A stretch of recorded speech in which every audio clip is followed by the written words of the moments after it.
here. J.R. Shepherd dives down to the inside, trying to see if he's able to get a little bit of that tack that Brandon Proudfoot has been getting up at the front of the field. 10 laps to go here at Port Royal. Yeah, definitely not making a huge ground here on Brian. Brian's able to maintain that gap. And Justin Morton back into second with J.R. Shepherd somehow taking over the lead. I have no idea. These guys, you see Scott kind of using up all that momentum. Got to enter the corner wide. I expected him to kind of cut back low. See lap car down on the inside. George overshoots the corner. Scott puts that car just where he needs to on the middle. It's going to be a drag race through the kick. Thomas George gets loose. Scott Eckridge has the opportunity to come home with a win right now. Side-by-side drag race. Oh, wow. Scott Eckridge, 5/1000ths of a second.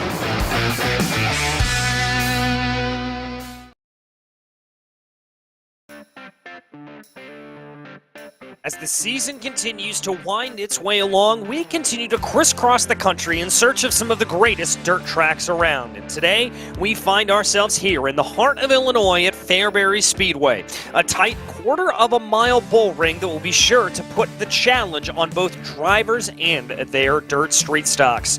Welcome, everyone, to the Bootleg Racing League's Dirt Street Stock Series live here on the Virtual Grip Network. My name is DJ Clark, joined in the commentary booth, John Hine, with our director Mike Yao behind the scenes, and Lowell Jewell producing everything. And John, well, we've talked a little bit about this race coming into it, but a bull ring like this certainly changes things for these drivers a lot more difficult and different than we've seen the past couple of times out. Absolutely, and it's going to start with, this is the first time since the update that these guys have been here and raced here, and these cars, I hate saying they're a little more fragile because they're really not fragile at all compared to some of the other dirt cars out there. But you're up against that wall here, and I'll tell you, it's been a lot easier to knock that right front off of these cars than what it has been in the past. So if they're going to get up there and rim right on that wall, they got to be careful not to put it in that wall, because that can really, really cause a problem for them, and might even end up having to go to the pits and end up towards the back of the pack. Yeah, it can certainly be a big problem here. And let's not forget about that, considering the new format of qualifying that we have, where you've got to put those 4 clean laps together. And if somebody's trying to run up towards the wall a little bit too hard, that could mean that your lap is discounted and you'll be starting at the back of the field for a heat race. And that's not what you want to have happen today, especially considering we've got a whopping 26 entries out there trying to make the final field of 18. So that is going to definitely be a little bit of a narrowing down. But let's go ahead and run you through the championship standings here today. William Hargraves continues to lead by about 30-odd points over his teammate Billy Northcutt. Adam Carlisle up in that conversation as well, and J.R. Shepherd holding strong too. Thomas Vickers is a little bit farther back, where 5th place is where it really starts to fall back. Vickers, Wilson, Best, Davis, Proudfoot, Mennies, you rounding out your top 10. Proudfoot and a partial schedule this season due to some work constraints, so that is why you do not see the multi-time champion up at the top of the field. But I think the biggest news out of this season, really and truly, good close battle up at the top, John, and great battles to see who transfers on. We have seen some record turnout here in the Bootleg Racing League. Yeah, we certainly have, and it's been really nice to see that. And to complicate matters, I guess, so to speak, is okay. We've all of a sudden the fields have exploded, and we've got these huge fields now. But we've also complicated it by putting that new qualifying in with the 4 laps, and you got to get them clean. And this track is going to be the first challenge of that, because some guys I got a feeling they're going to try to get aggressive, because if you want to get that fast time and get a good spot in one of your heat races, the closer up towards the top you are, the faster you're going to go. And then that risk and reward is going to be really, really big up there. Yeah, it certainly is. High line tends to be the way to go around here, and we don't see a lot of drivers tending to vary off of that. You may see an occasional slider or two being thrown, but this tends to be a pretty high line dominant track all the way around, John. It is, and later in the race, when everything kind of gets blown off and it starts to get slick from the top to the bottom, you'll see some guys that are capable of running the bottom actually start to make that work, because the slicker it gets and the less cushion you have up there, you start to have to pedal along the wall. And when I say pedal, I mean actually lifting off and whatnot earlier and staying out of the gas longer, not just put yourself in the wall. And that's going to open up opportunities on the bottom and the middle. And I've been in races here where actually by the end of the race, the middle line has been the quickest. I've been here at the end of the races where the bottom line's the quickest, and you guessed it, I've been here when at the end, the top is the quickest. So it's always fascinating to see how this track unfolds, and you just never never know what you're going to get. And the driver that can read the track and find the tack, they're going to do well tonight.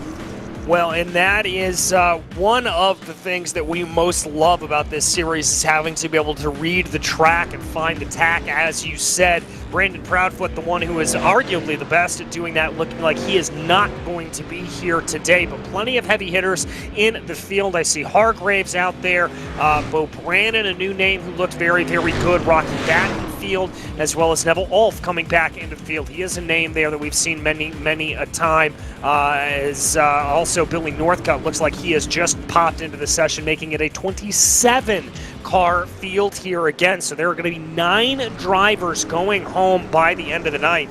As we work our way through practice here. Right now, looks like that's the 107 of Colin Huffman having a little bit of a problem there coming off of the corner. And I got to imagine with just as many cars as we're going to have running here, that's not going to be the first time that or the last time we see a driver do that, just getting it a little bit wrong off the corner and spinning those rear tires. No, it's not. And, everything now you do, including practice right now, is important. You better figure out where, pay attention to what the track looks like. Pay attention to what your car is doing when you get out to qualify. You've got to be perfect, because one mistake, that can be the difference between getting a race a little later on and watching your buddies, or watching us here on VGN here to watch the race. Yeah, it certainly can, and no driver wants to have to take that to come home a little bit early. As there's Bobby Hayes, the fistful of water machine, working his way through the corners as the checkered flag flies here for practice, and that means we are going to get set and ready for qualifying. Again, 4 laps here, and the way this works in this season is you have got to take 4 clean laps. It is an average of 4 laps, and if you get just a little bit wrong, that'll be enough to send you off and discount your times. If you slap the wall just a little bit, that will be enough to discount your lap. As it looks like here, drivers are heading out on track right now. And that's something else that we've seen, is that immediate flurry to go get a time down. We haven't seen a lot of waiting around for these drivers to wait to the end of the session. Everybody seems to want to go out early. Yeah, you just got to click them off one after another, and there's no benefit or anything now to waiting around, because it's tough. You used to want to see, okay, what do I need to get, and then you got to go try to get that 1 lap, and now that it's a 4-lap average, you just got to get out there. You can't figure out how to get within a tenth of somebody running across 4 laps. It's almost impossible to do, but getting it out of the way is usually a good thing too, because if you sit around and think about things too much, you can actually psych yourself out a little bit, maybe overdo it, or maybe not push enough. Yeah, exactly. You've got to find that happy middle ground here as we flick our way through the cars. Here is Chris Davis, Mr. Aggressive in the number 7. He's going to be riding that high side, seeing what he is able to get to go here. Now, we won't know what these lap times are until the drivers have completed their full run. That's just one of the ways that iRacing runs its thing. Here's Joe Segala working his way down the backstretch. There is the number 15, and now we've got our first time on the charts. It's going to be Steve Smiley, Robbie Robinson, Chris Hazlip. Looks like Ryan Seneca is going to move his way up into P2 right now. As we wait for some more times to come in, Chris Davis able to take P2. This new, and then we got another one. Bo Brannon goes to the top. But I'll tell you, this is the one thing that I've loved about this season, is this qualifying format has changed where guys are qualifying. You no longer see the usual suspects up front. You're seeing a lot of guys that you normally don't see actually getting up there, and it's been mixing things up all season. Yeah, it certainly has, because it's not just a mark of that 1-lap pace, it's also just outright consistency to be able to get your way around. Jason Best is going to find his way up into P5 out of Carlisle. Up at the top, as you mentioned, Bo Brannon, Steve Smiley. That is your top 3 as of right now. Hargraves setting some personal best there. Zachary Loomis in the number 37 is going to find himself up into P3 right now. We watch as Hargraves continues to rip that high lane, doing a good job there. Neville Ulf is going to find himself himself into 6th place. The Australian driver, good to see him back in the series as we mentioned. Bobby Hayes in the Fistful of Water, number 13, finds himself into 12th place. Seneca's going to be up into 9th as J.R. Shepard is going to take the car out on the track and try to put a few laps down.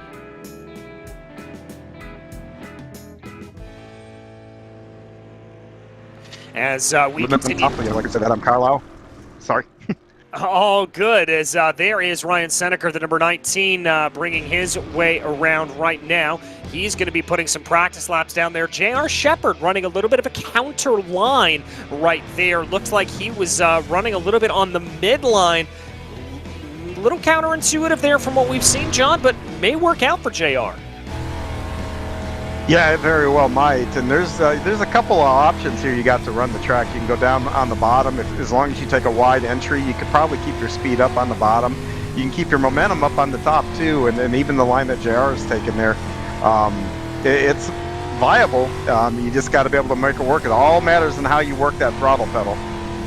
Yeah, that's really what it's going to come down to here is Jordan Gage, J.R. Shepard, Chris Hill all out on track right now. We ride on board the red machine right there as he works his way around. JR is going to be able to get up into 10th place, so that opposite line going to help him out a little bit more as right now I believe this is Chris Hill that we follow in the number 5. Looks like Huffman, Rocky Battenfield, and Shane Calhoun. Not sure if they have opted not to put a time down or if they tagged the wall over there the course of their qualifying, but it looks like they're not going to be able to have a time down on the board here at this point. Chris Hill coming out of that corner, and he's going to find himself up into P9, so a good running there for them. The last driver that we have to set a time looks like it's going to be Jordan Gage. Yeah, and he just needs to get through 3 and 4 here, and if he can do so, he's going to get them all 4 clear, I think. Well, there he comes out of the corner, and Jordan Gage up into P2. A monster time there from the 0-2. That is going to be a happy camper behind that white and red machine. And about 5 seconds left on the clock. 1, and there is checkered flag for qualifying, and that is going to lead us right on into our first heat race here today. The way these heat races are going to work, we've got 6 laps. No caution flags will be thrown, and the top 2 will automatically advance into the A main.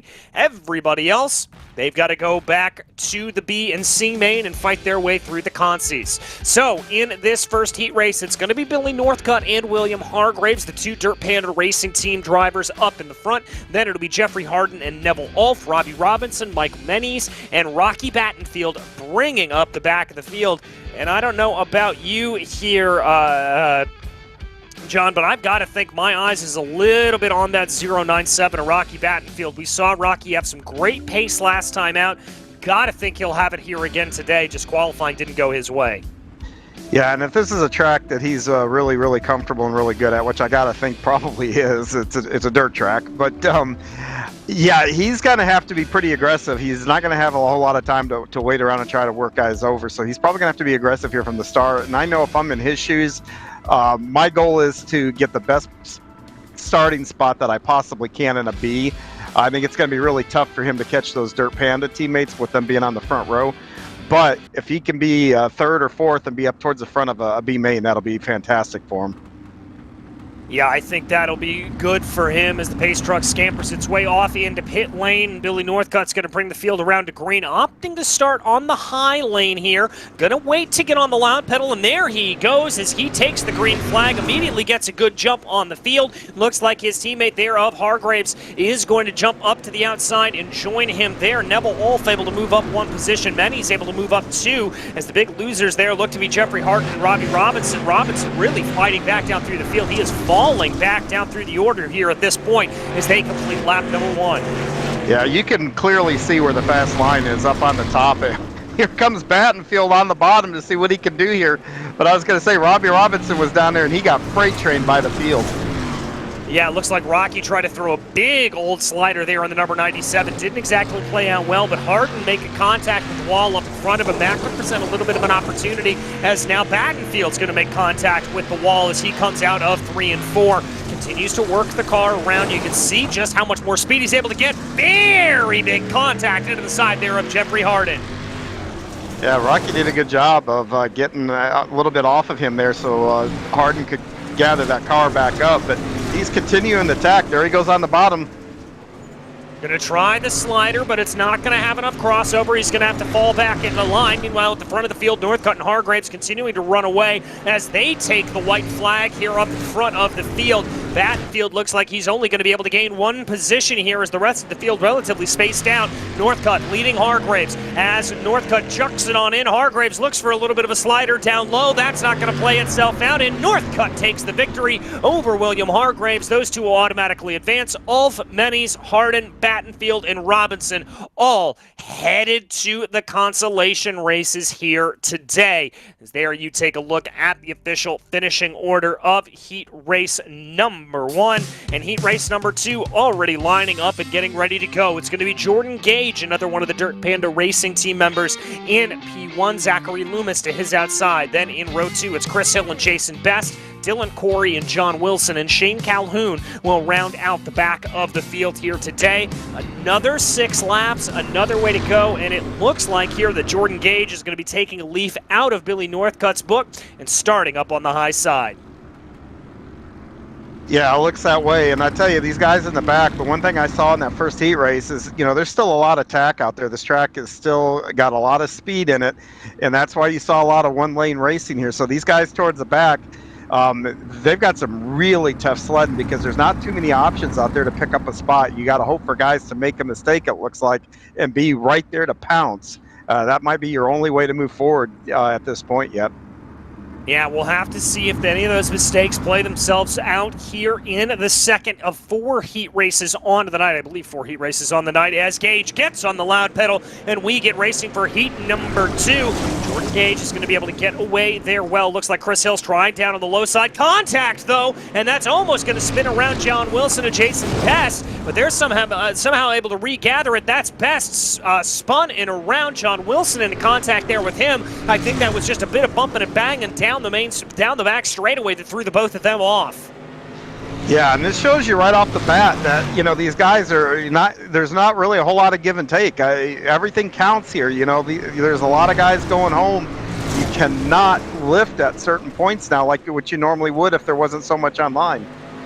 Yeah, you've got to be very, very careful as we watch right now. Chris Hill trying to fend off Dylan Corey. Hill doing a little bit of a wall ride there through 3 and 4 as they now cross over the start-finish line to get the halfway to go marker here. Up at the front of the field, it continues to be Jordan Gage leading over Zachary Loomis. That gap very, very small, less than a car length in between the two. Same with Hill and Corey.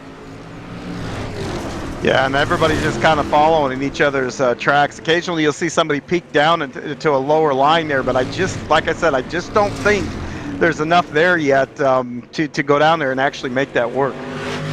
Yeah, it certainly doesn't look that way as white flag is in the air, and it looks like Zachary Loomis is going to maybe think about trying to work something down low. He's going to lose time, lose about a car length of position there to Jordan Gage as they now come out of turn 4 for the final time, and Jordan Gage will take the checkered flag in heat number 2. Zachary Loomis behind him. Then it was Chris Hill, Dylan Corey, John Wilson, Jason Best, and Shane Calhoun. Unfortunately, did not start here for today. There you can take a look at that final finishing order. It is 3 drivers from Dirt Panda already up and on into the feature event here today, so a good result for that dominant team. As we then move on over here into the third of 4 heat races, that's going to be Adam Carlisle and Steve Smiley starting on the front row. Chris Davis and Jeremy Aikens behind them. Brendan Myers and Joe Segala and Colin Huffman will bring up the back of the field. We saw a little bit more experimentation there, John, but it still looks like this is the way to go around here is high, high, high. It is, and I know a second ago I said there's not enough down there, and it's actually, it's not that there's not enough down there, there's still just too much speed in that top lane. Guys aren't having to pedal too much to get their cars around the top without knocking the wall down, so they got to run it in a little more, get a little slicker up there, and make it a little more treacherous before that bottom line starts to come in and start to challenge that top side. Yeah, certainly doesn't. As we watch the number 15 here, starting out again on that high lane. That's what we've seen from these drivers really across the spectrum here, as Carlisle will bring the car out of turn 4 right now, get onto the loud pedal, get himself clear by about a car length and a half by the time they dive down into turn 1. Looks like Steve Smiley's trying to experiment a little bit down on the low side. I think that's a little bit of a blink from Jeremy Aikens. That's got to be a little bit disconcerting, but Chris Davis behind him trying to take advantage of Aikens not running the perfect line, and they're going to be side by side banging doors as they cross over the start finish line. And I've got to think this is going to be in Chris Davis's favor here as they come out of turn 2, and indeed the number 7 up into P3. Yeah, and again, that's going to be a solid position to be starting the B main in, so that's not exactly a bad spot to be in. But boy, these guys in the back are just, they're leaning on each other something fierce. Yeah, they really and truly are just absolutely, yeah, beating and banging. Oh, that's a car off. That's Colin Huffman getting it all wrong and trying to do a little bit of a Tony Hawk move, riding the wall there in not exactly the best fashion. But I got to tell you, we've got a little bit of a battle for that final transfer position as Chris Davis is trying to put the pressure on Steve Smiley. Yeah, and that broke Huffman's car. I can see that right front just kind of all over the place there. So, yeah, some rough driving, you know, here early on. And like I said, every spot counts. So, you know, this is a really, really short track. So you got to leave your feelings at the gate when you walk in. Yeah, you certainly do. As there, Chris Davis with a brilliant slider, but able to respond back as Steve Smiley. Davis is going to re-rack it and try it one more time as they come out of turn 4. Adam Carlisle will take the victory. Does Davis have it? No, it's going to be Smiley at the line by 99 thousandths of a second. Remarkable stuff there. Just goes to show you that we are going to maybe see some of those sliders out here today. Carlisle and Smiley automatically advancing. Davis, Aikens, Myers, Segala, and Huffman will have to go back to the consies as we get our way ready to go here for the final heat race of the night. This one will feature Bo Brannon on pole position with Hunter Hill to his outside. J.R. Shepard for Different Path Motorsports in third, followed by Ryan Seneker. Then it's going to be Bobby Hayes and Chris Hazlip. Well, John, we saw that slider line almost play itself out for Chris Davis. Are we going to see more of that here at this point? I think so. I think actually it would have worked for Davis over in 3 and 4, but I forgot who it was that he was racing there. But they did a little bit of a Ross Chastain on that outside wall about mid-corner on that really launched him down the straightaway, and that was the difference. Yeah, it certainly was, as they come across the line here, getting ready to rack up and stack up and go racing. Bo Brannon in the number 29 will be starting from pole position like everybody else. He's opting to start up on that high line as they bring their way through 3 and 4 right now, ready to get on the loud pedal, just waiting for Brannon to go, and there he does. Oh, he caught Hunter Hill napping on that one, able to get that car length up to about that advantage up to about a car length and a half as they dive their way through turn 2, and it looks like there that actually Ryan Seneker starting to put the moves on Hunter Hill. He's riding the high side and doing it well up into P2. Yeah, look at Ryan go. He helps us here at VGN, so are we biased? Hell yeah, we are. Look at Ryan go up there in second. Good stuff there for Seneker. J.R. Shepard holding on to third place position. Hunter Hill has dropped down 2 as they cross over the line here to start on lap 3. It looks like Bo Brennan's a little bit untouchable up at the front of the field. He's going to hold on to about a 3-4 car length advantage as they come out of turn 2 right now. J.R. Shepard looking like he's under a little bit of pressure here from Hunter Hill, but everyone's single file here at this point. Yeah, that bad start from Hill there, you know, he was on the inside to begin with. That really hurt him. He dropped from having towards the front and going all the way back to 4th now. Yeah, it certainly did. He is not going to be happy about that as they cross over the line here. 2 to go, given from Barney the flagman. Continues to be Brandon from Seneker, from Shepard, from Hill. Not seeing a lot of movement there in back. Bobby Hayes maybe thinking about a little bit of a move coming in behind for that 5th place position, but that may not play itself out as white flag is in the air. Hayes tries to slot himself up in front of Chris Hazlip. He's not quite going to get it done, but this could be telling about that lower line contact there between the two, and Hayes is going to be able to hold on, but we've got to focus on the front of the field because Bo Brannon comes out of turn 4 and he will take victory in heat race number 4, and Bobby Hayes there with a good run going to be able to hold on to P5. A good run there. Seeing some more of these lines start to develop out as they go. And they're in that final heat race. It was Bo Brannon and Ryan Seneca who will automatically advance. J.R. Shepard, Hunter Hill, Bobby Hayes, and Chris Hazlip having to go back to the consies. And that's going to bring us right into our C main event. And for this, it's going to be the top 5 that will automatically transfer. Again, the top 5 that will transfer. The other 4 will go home. Neville Ulf, Chris Davis, Mike Mennies, Jeremy Aikens, your front 2 rows. Then it's Jeffrey Harden and Brennan Myers. Rocky Battenfield starting in 7th. Joe Segala and Robbie Robinson round out your 9-car grid. And again, this is not going to be great here for 4 of these drivers. I think we're going to see a lot of scrapping farther back in the field. Oh, yeah, elbows out for sure here. You're going to have to, if you're in one of those top, I'd say if you're in the top 4, you want to protect that 4 spot, your top 4. But if you're in that 5th, that transfer position, you're going to be aggressive trying to take over 4th and get off that bubble. And anybody that wants to take it, you know, it's going to be one of those, you're going to have to take it from my cold, dead hand to get around, I got a feeling here, and as it should be. And, oh man, it's been a while since we've seen a B main here where this many guys are going to go home.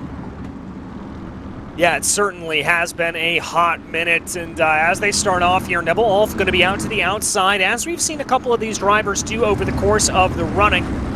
Ulf going to be up on the high side right now, just waiting to get going, and there he goes about halfway through turns 3 and 4, gets onto the loud pedal, already has himself about a car length clear of Chris Davis. Davis is going to throw a little bit of a slider, not to get in front, but just to slide himself up on that high line. Looks like working down low there a little bit. That's the number 32 of Mike Mennies, trying to make something work, but I think Jeremy Aikens has got him covered for now. That's Rocky Battenfield really trying to make things work down on the low side. He wants to get out of that danger zone as there's contact there between Mennies and Myers, and Aikens, and Battenfield says, thank you very much, I'll move my way up on through.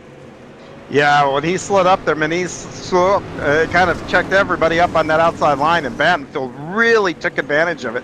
Now, if you're in that top 4, again, you're in. It's that 5th place that's contested, but if you're in that top 4, you do not want to make a mistake and take yourself out of it. You're in. You should feel good about that and just worry about it and go to work in the feature. So, you know, you don't want to take too many risks, but we got a battle for the lead now. We've got a battle for the lead as Chris Davis is trying to work down to the inside of Neville Ulf right now, and he's trying to make that low line work as they cross over the line to get the halfway point here from Barney the Flagman. Davis now going to go back up to the high side, tries to carry a little bit more momentum off of turn 2 as they dive down into 3 and 4 right now. It'll be single file for Ulf, Davis, Mennies, and Battenfield. The battle now for Jeremy Aikens looks like it's starting to die away in that final transfer position as well, so things starting to calm down here with 3 laps to go. Yeah, if I'm in the 2nd or the 4th position, I'm pretty happy with where I'm sitting, because that means I'm going to start on the outside in that feature, and that's where I would like to start. Yeah, that's where I'd like to be starting as well, but we'll have to see if anybody's able to move their way up forward. Rocky Battenfield taking a little bit of a lower line to see if he's able to get anything to go there, as now they come out of the corner. Chris Davis trying to do a little bit of a diamond off the corner as white flag flies in the air. We ride on board with Chris Davis right now. You can see just how much wheel he's having to put into the car to keep that thing going straight. He's going to look down to the inside one more time, trying to get in front of Neville Ulf. A great slider, and Chris Davis takes victory at the line. My goodness gracious! Textbook. Yeah, Chris did a really nice job there, and yeah, anybody that wants to go back and ever wonder how you do the slide job, go back and watch that. That was, like I said, textbook. Absolutely remarkable there for Chris Davis, being able to take that at the line over Neville Ulf, Mike Mennies, Rocky Battenfield, and Jeremy Aikens, all able to advance on. Jeffrey Harden, Brennan Myers, Robbie Robinson, and Joe Segala, unfortunately the first drivers who will be out here tonight. And that brings us now to our B main event. Same format as the C main, 8 laps, the top 5 will transfer. It's going to be Chris Hill and J.R. Shepard at the front row, followed by Dylan Corey and Hunter Hill. Then it'll be John Wilson and Bobby Hayes. Chris Hazlip, Jason Best, and Colin Huffman will make out the 9-car field. It looks like, unfortunately, Shane Calhoun is not gridding up here today. Chris Hill, though, will be starting up on that high side, as we have seen him do multiple times. Oh boy, oh boy, oh boy. This is starting to get a little bit tense here, John. Yep, this is it. Go or go home, and these guys are going to have to bring it, especially if you're sitting in that 6th or further back, any of those spots. And if you're in that 5th one, you're going to age probably a couple of years here in the next, I don't know what, 8 laps? Yes, you are. As Chris Hill gets on the loud pedal a little bit early, J.R. Shepard finds himself into a battle with Hunter Hill right now, as Hill's going to go up to the high side and leaving J.R. Shepard down low. We're almost 3 wide as they come off of the corner there. I believe that's Dylan Corey in the number 6 machine trying to work on the low side. Shepard finds himself up on the high side. Corey's going to try to slot into line there in front of Bobby Hayes, and that's exactly what he does. Now dives back down to the low side. I'd be a little bit worried if I were that 6 machine, as that could lead to a little bit of an overtaking. You see there in the back John Wilson and Jason Best duking it out a little bit with Bobby Hayes, trying to be able to get their way forward. That is that P5 position. That is that final transfer spot that they are all squabbling for. And John's actually making that bottom. He's inching up on that 5th position there as he gets through the corner here. One of these guys have trouble or hit that wall a little too hard. He is going to shoot into that transfer spot. And that is really the goal here for these 3 drivers. This is really where the action is. Chris Hill and Hunter Hill lead at the front of the field. No real action there. John Wilson almost bumping and banging a little bit with Jason Best as they went into the corner, but it looks like Best gets very squirrely off of turn 4 there as they cross over the halfway point here in the race. Now it looks like Wilson loses a little bit of position. He's going to find himself falling back behind Best. Best now goes to the inside. We're 3 wide coming through the corner. Yeah, and Wilson needs to go a little lower in 1 and 2. That's where he's just getting killed down there, sliding up like that. He's just scrubbing speed coming across the track. If he would take that whole corner lower there in 1 or 2, I think he might actually have something to get that transfer spot. But time it up now. Oh. That's going to end his shot. That's John Wilson and Jason Best getting it all wrong, and that's all but going to secure positions there for Bobby Hayes. Then up at the front of the field, we chase to the white flag here. Chris Hill, Hunter Hill, J.R. Shepard, and Dylan Corey running line. Astern Corey a little bit farther back. They dive down into turn 1 and 2 for the final time, as here they coming down the backstretch, down through 3 and 4. No movement from Hunter Hill, and it is going to be Chris Hill that takes victory here in the B main at Fairbury. Chris Hill over Hunter Hill, J.R. Shepard, Dylan Corey, and Bobby Hayes all advancing. Huffman, Hazlip, Wilson, and Best, unfortunately, the drivers that have to call it early here tonight.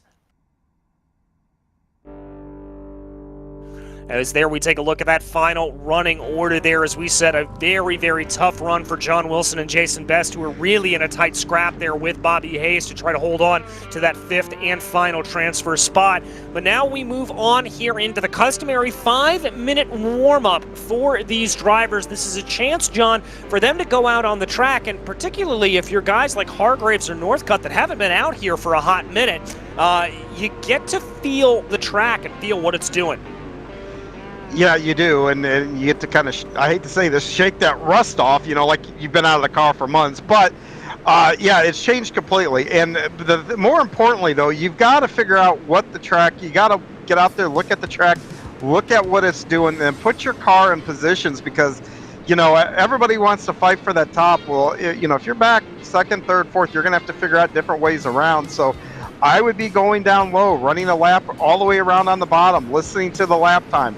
Run it through the middle, listen to the lap time, see what it feels like if I try to make a slider line in there. Just how much do I got to back off without hitting the wall?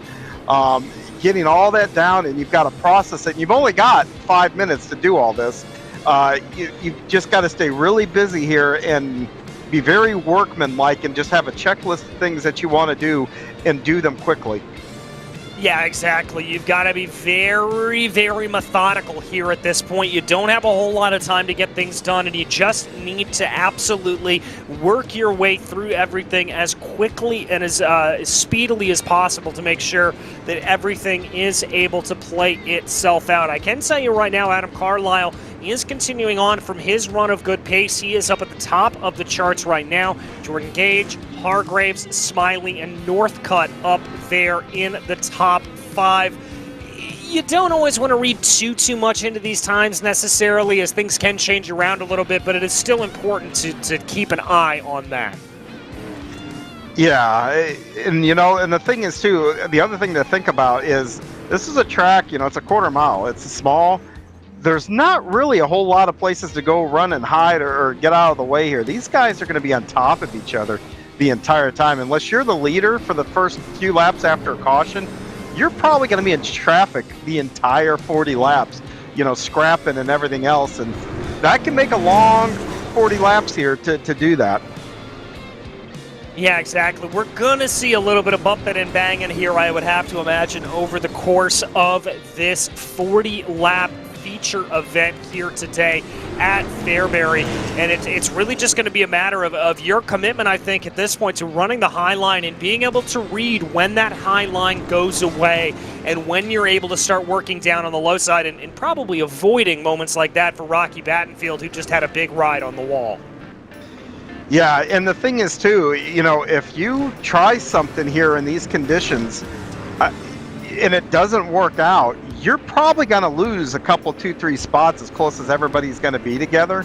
So if you do decide to try to do something a little different, you better be confident in making it work. Yeah, exactly. You've got to be very, very confident to make it work. You can't really risk throwing yourself around there too much or having too much of a problem. So we'll have to see if drivers are able to keep that together here. About a minute and a half left to go in this final race here, this final warm-up session, rather, for these drivers. Not all that much that we have to wait on here. This is really just for the drivers, it's an incredibly crucial moment. But for us here in the booth, this is a little bit of a moment where there's not a whole lot to glean, unfortunately.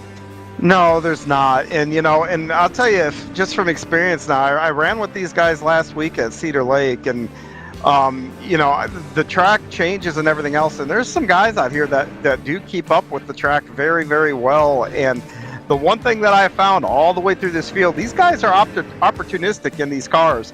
Like I said, the slightest checkup or mistake, trust me, you're going to have guys that are ready to pounce. And it's going to be really, I think it's going to come down to, he who makes the least amount of mistakes is probably going to end up towards the front of this field. Yeah, I've got to agree with you there on that.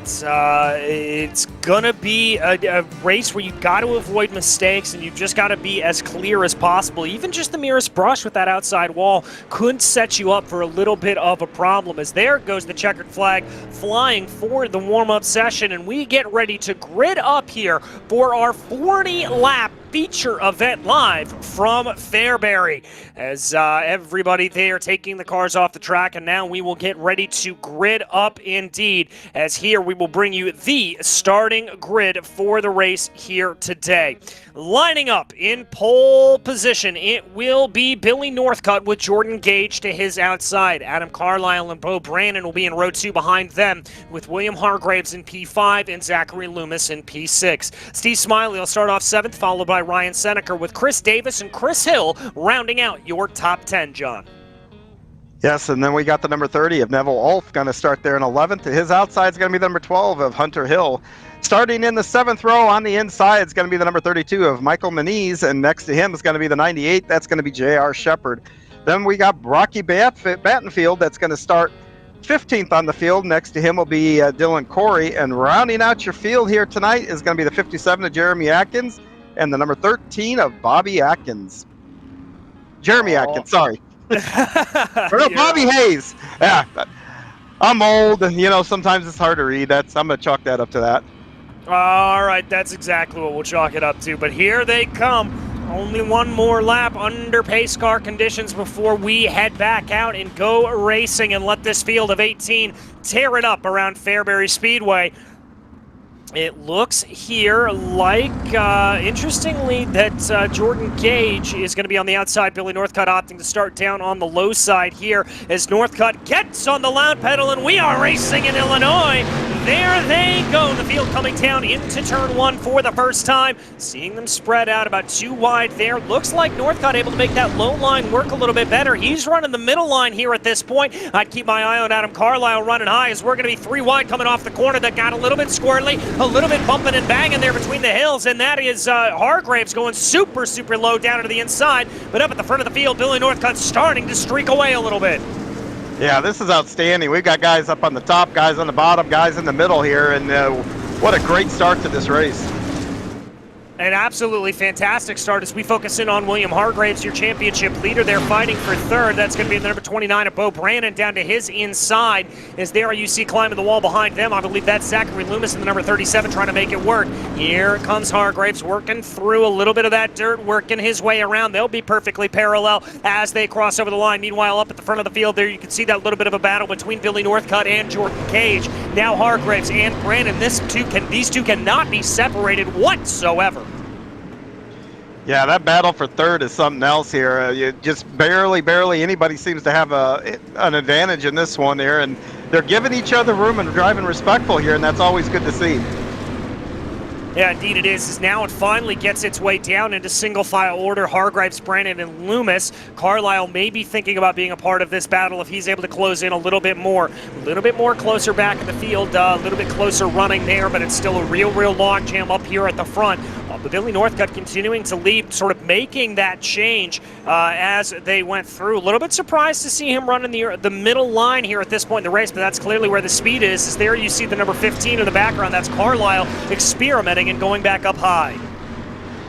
Yeah, and running the middle, there's a lot of grip. I can see it right through the middle here. And, you know, and I said it earlier, I've been in places where all three of these lanes have worked, but that by being in the middle, you're not quite putting as much wheel into the car. You're not turning it, so you're not scrubbing as much speed as what you do on the bottom. Plus, you're keeping your RPMs up a little bit, and that's really allowing you to make time through that middle line.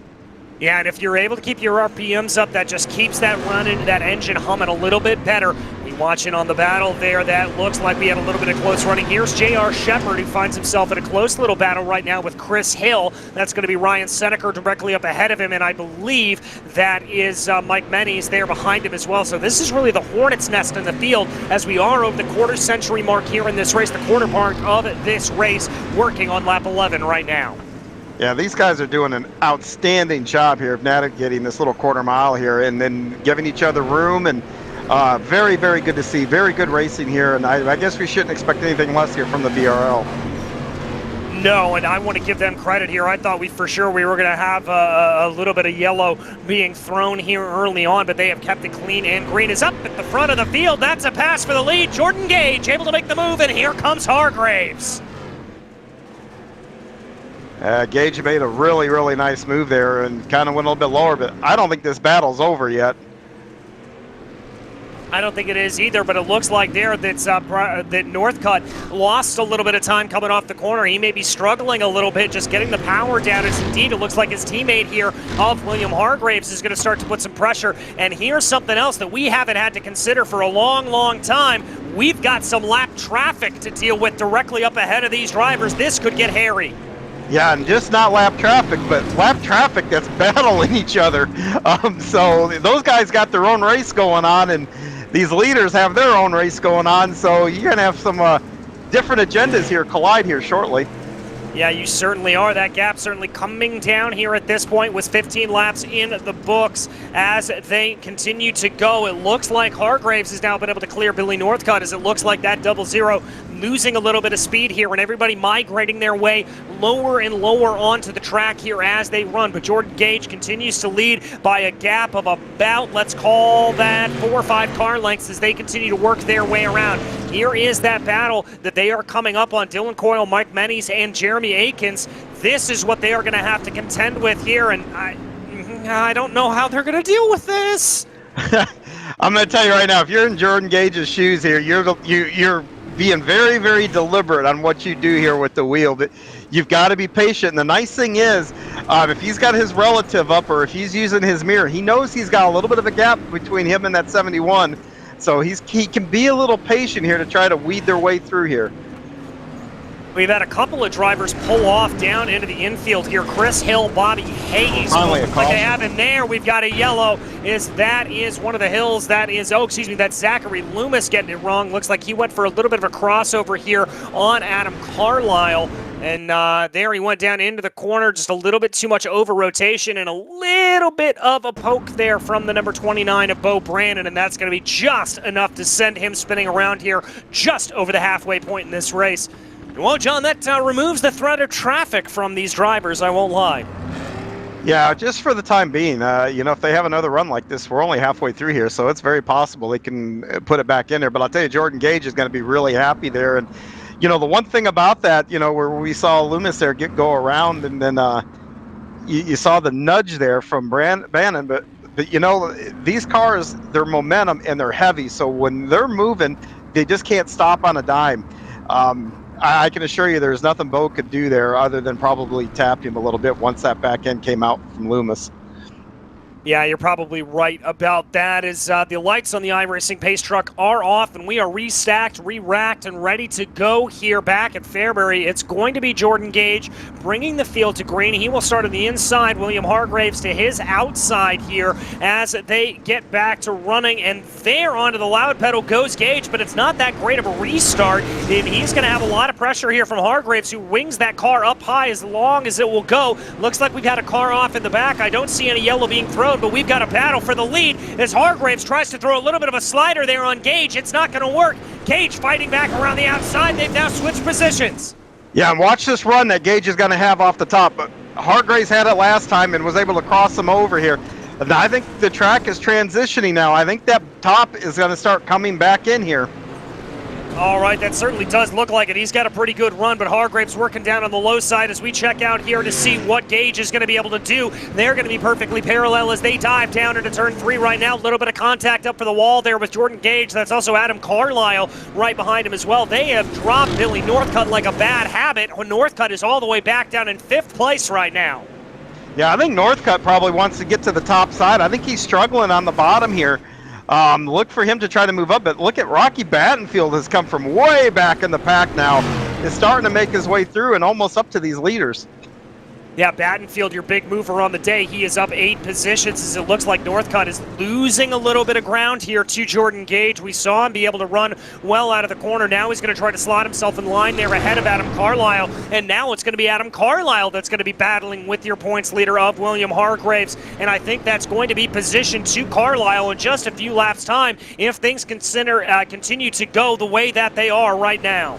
Yeah, at this point, top. That's where if everybody who's looking up there and they're looking at that battle, any of these guys that are 3rd, 4th, 5th, you got to get up top. That's where that's going to be the preferred line. And Ryan Seneca, I think, is going to go around.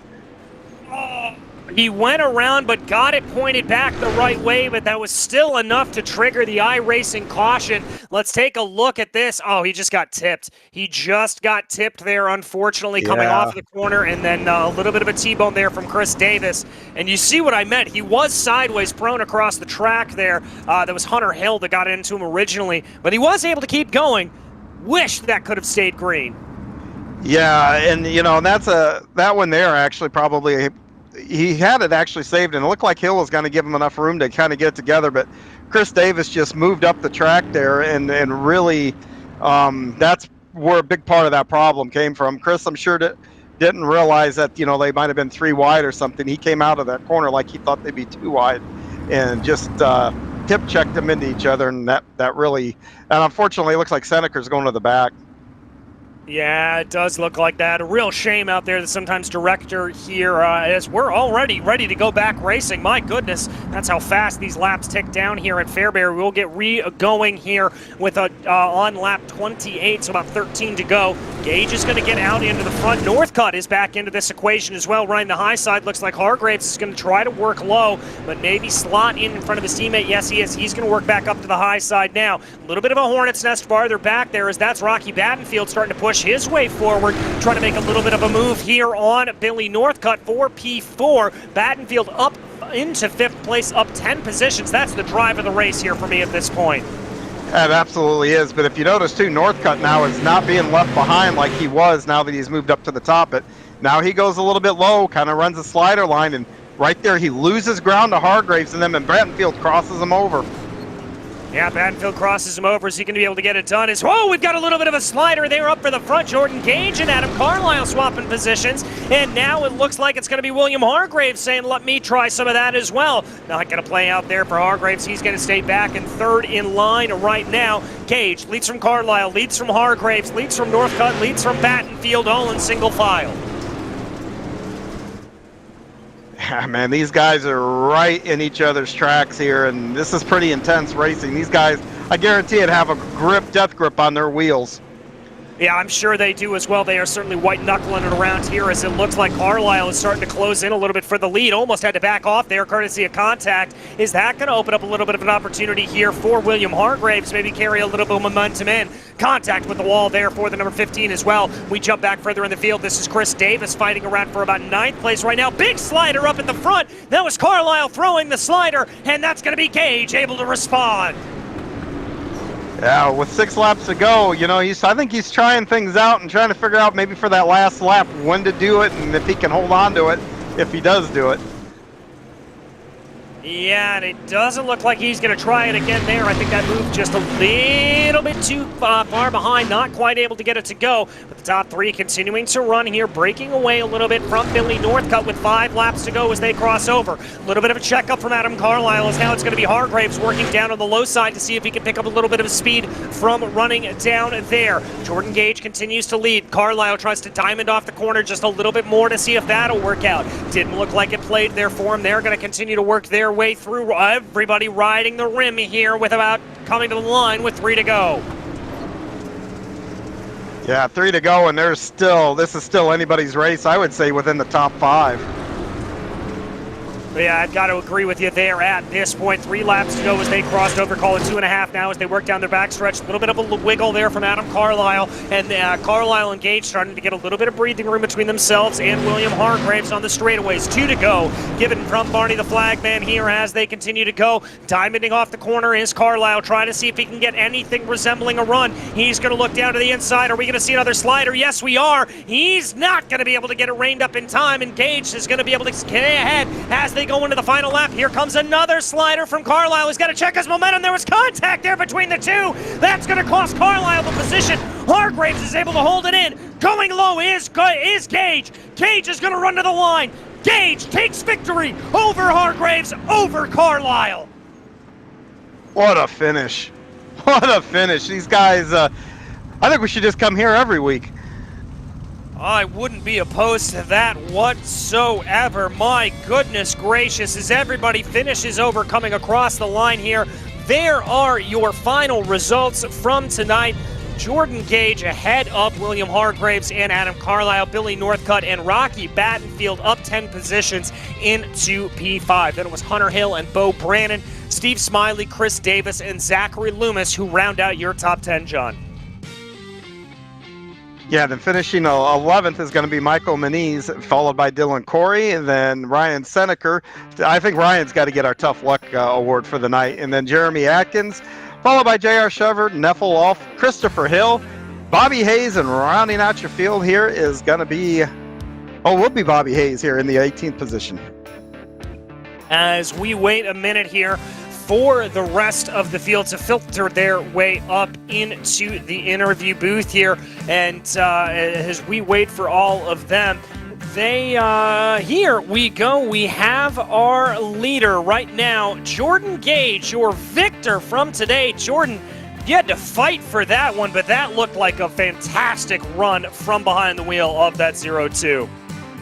Yeah, man, we are not very good here at all. So, we made the move on the bottom. I feel really comfortable here on the bottom, but I think it was our 3rd restart. It just went away, and there's nothing else down there. So we got to the top, and we just hung on. I had my hazards flashing for the slow car ahead, and I just was trying to counteract any move they threw at me. And luckily, it was a 40-lap race and not a 50-lapper. I don't think we'd be up here on victory lane. Well, talk to me a minute about those slide jobs that Adam Carlisle was starting to throw on you. What was your strategy as you saw them come? It looked like you were just kind of waiting back, ready to go as he drove it through a little bit. Oh, yeah, for sure. You just got to sit back and wait. It's pretty easy to see when it's coming. You lift going into one, you can hear the car down low. So you just kind of stall, and there's a little bit of grip strip kind of in the middle of the corner that you just had to hit when you cut down, and you could get the lead back on the straightaways.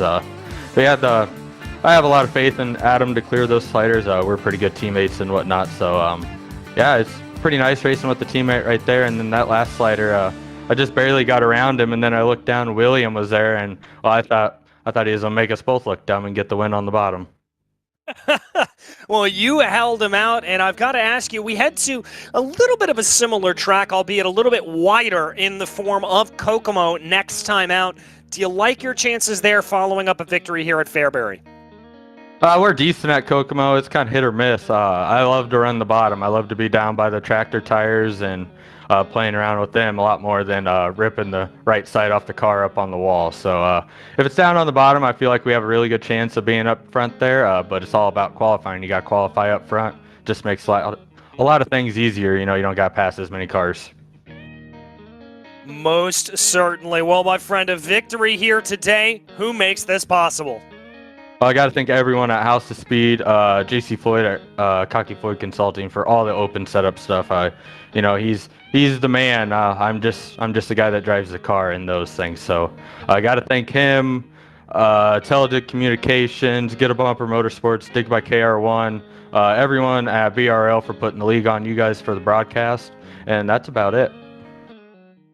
All right. Well, thank you so much, Jordan, and we'll see you next time out at Kokomo. Yeah, have a good one, guys. All right, that was Jordan Gage, your victor here today. And, John, it looks like you've been able to catch up with P2, William Hargraves.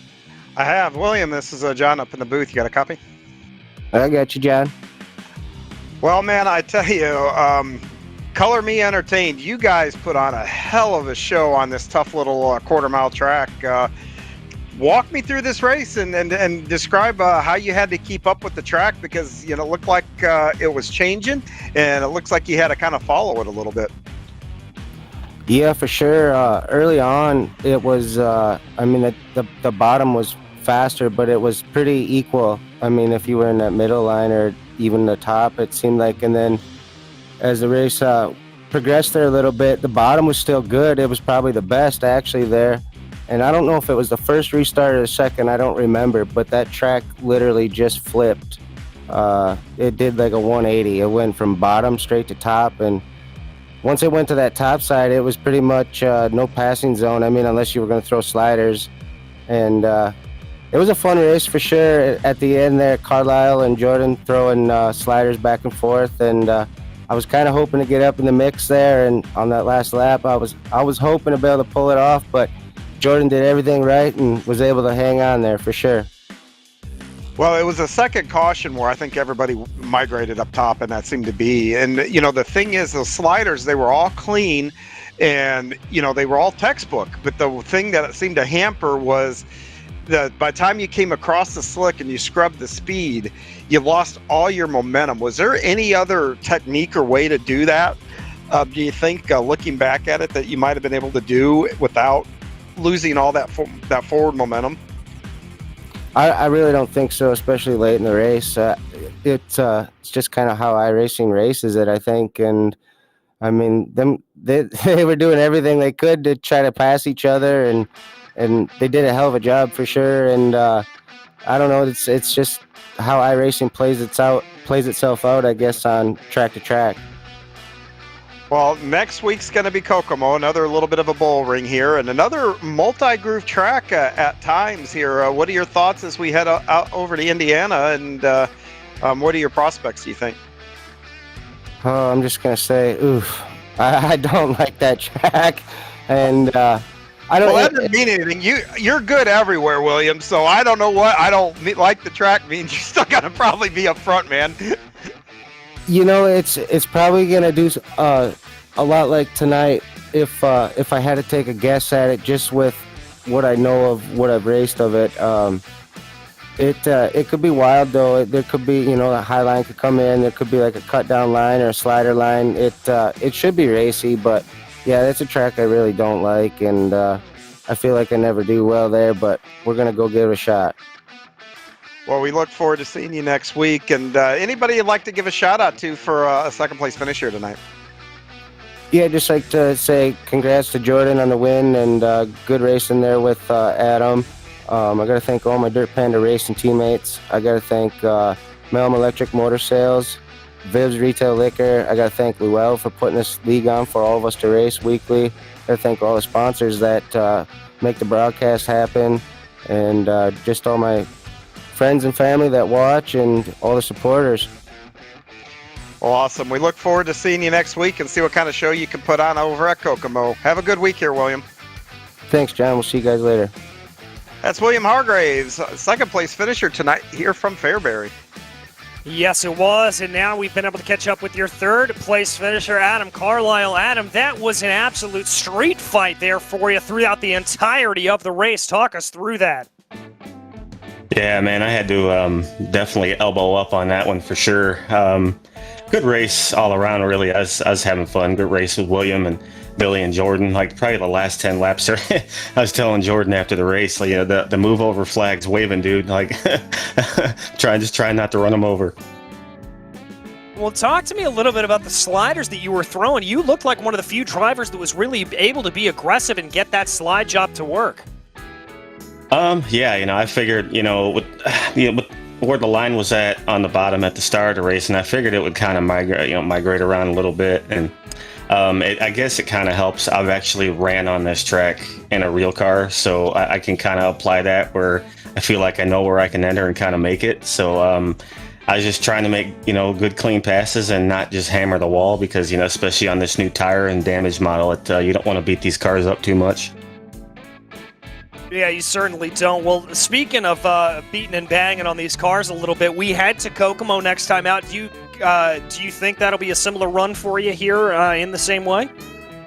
I mean, I hope so. I mean, I try to be competitive every week. I've done well in the series, ran well every week. Just unfortunately, sometimes you get involved in some incidents. It is what it is. That's racing. So I've actually ran at Kokomo as well, so it'll be fun.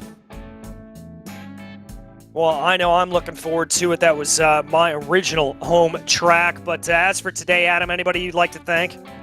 Yeah, I'd like to thank House of Speed and all the House of Speed guys. We got a heck of a team over there, so thanks to them.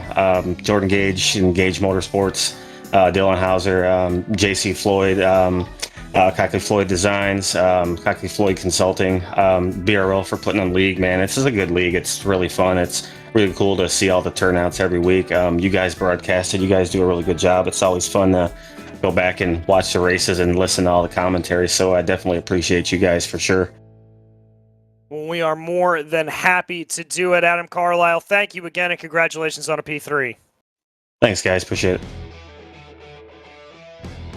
All right, and it looks like we've got one more quick interview. John, I believe you've caught up with our big mover, Rocky Battenfield. Yeah, Rocky, this is John up in the booth. You got a copy? Yes, sir. How are you? I'm doing well tonight. Not doing as good as you. My goodness, you sliced through a field on a small bull ring. How'd you get it done?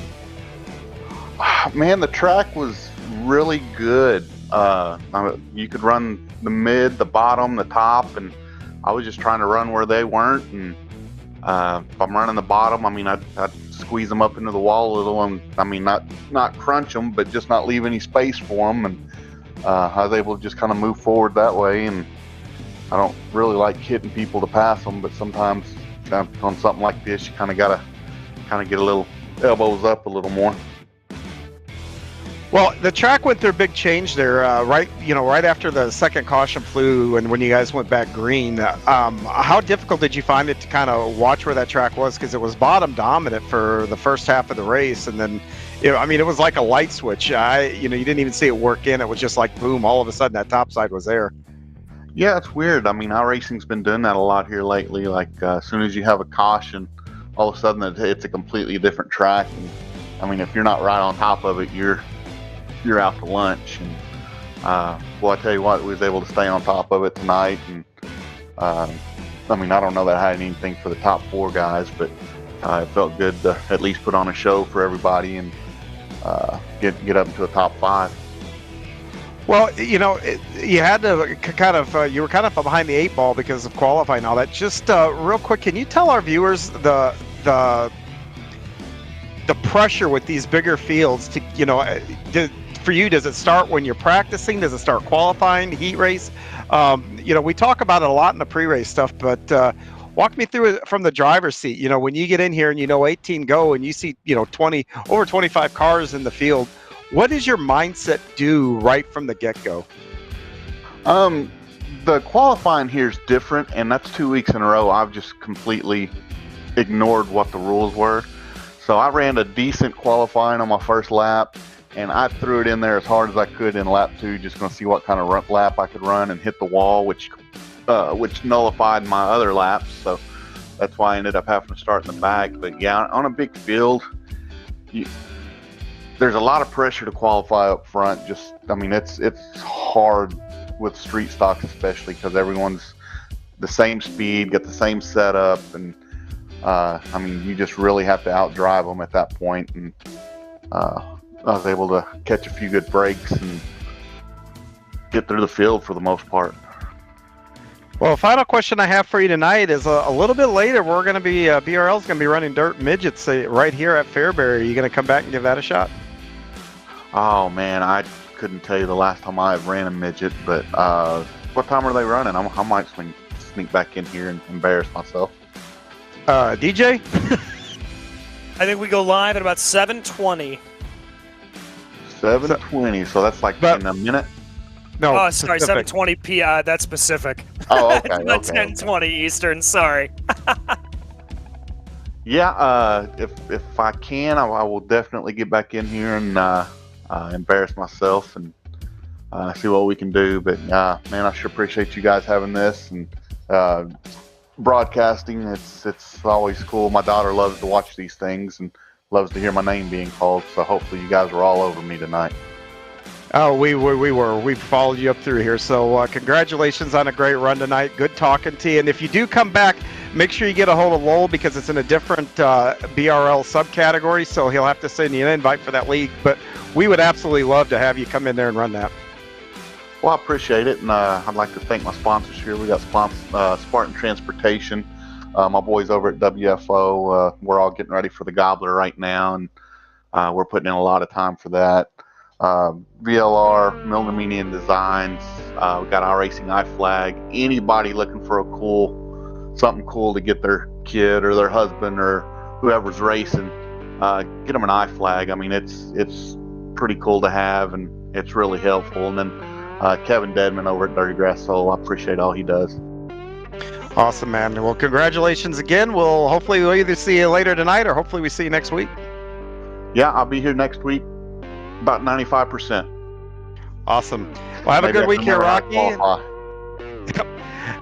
Congratulations again on a good run, Rocky. We'll see you when we see you. Well, DJ, that marks the end of a heck of a night, man. A lot of fun stuff. And what do you think, man? You ready to do some midgets a little later? Oh, you know I am. There is nothing better than a little bit of midgets running around here at Fairbury, and you heard that preview coming out absolutely perfectly. At about 10:20 p.m. Eastern Time, we will go live for the National Sprint Car Trail as we come back to Fairbury in the Dirt Midgets, so you are not going to want to miss that. But in the meantime, on behalf of Bike Yeah, who's been working behind the scenes, Lowell Jewell, our producer, John Hine, and myself, DJ Clark, it has been an absolute pleasure bringing you the racing action here today. Until we see you on the track, thanks for watching.